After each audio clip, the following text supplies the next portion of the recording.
آپ نے خانہ کعبہ کی زیارت کی ہے تو وہ میرے لیے کیسا ثابت ہوگا؟ کعبۃ اللہ شریف کا خواب میں دیکھنا مجموعی طور پر اس کی بڑی ہی برکتیں ہیں اور بڑا ہی بابرکت یہ خواب ہوتا ہے۔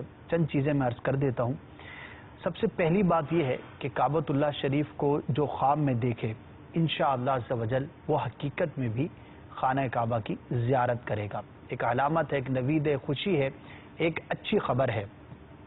دوسرا، کعبۃ اللہ شریف کی زیارت کرنا یہ امن کی علامت ہوتی ہے۔ اگر کوئی شخص جس نے خواب کے اندر کعبۃ اللہ شریف کی زیارت کی کسی طرح کے خوف میں مبتلا ہے، کسی پریشانی میں مبتلا ہے، مقروض ہے یا بیمار ہے، کوئی بھی اس طرح کی پریشانی کا اس کو سامنا ہے، تو انشاءاللہ عز و جل اس خوف سے، اس مشکل سے امان پائے گا اور اللہ تبارک و تعالیٰ کے کرم سے اس کو ان باتوں سے چھٹکارا نصیب ہوگا۔ تو یہ اس کی جو ہے وہ جنرلی تعبیریں ہوتی ہیں۔ البتہ کچھ مزید اس کی تعبیریں حجر اسود کے حوالے سے، مستجاب کے حوالے سے، کعبۃ اللہ شریف کی چھت پر اگر کوئی شخص اپنے آپ کو دیکھے اس حوالے سے، کعبۃ اللہ شریف کے اندر اپنے آپ کو دیکھتا ہے تو اس حوالے سے پھر اس کی تعبیریں مختلف ہو جاتی ہیں۔ بہرحال ہمارے کالر نے جو بیان کیا تھا کہ خواب کے اندر کعبۃ اللہ شریف کی یہ زیارت کرتے ہیں تو بڑا ہی مبارک ہے۔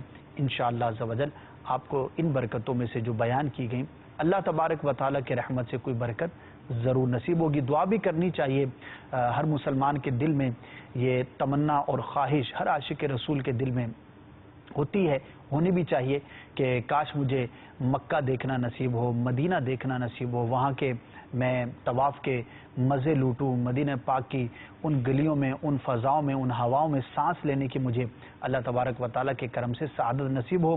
انشاءاللہ عز و جل دعا بھی کریں گے، ظاہری اسباب کے طور پر کوشش بھی کریں گے، تو جب بلایا ہے آقا نے خود ہی انتظام ہو گئے تو انشاءاللہ عز و جل انتظام بھی ہو جائے گا۔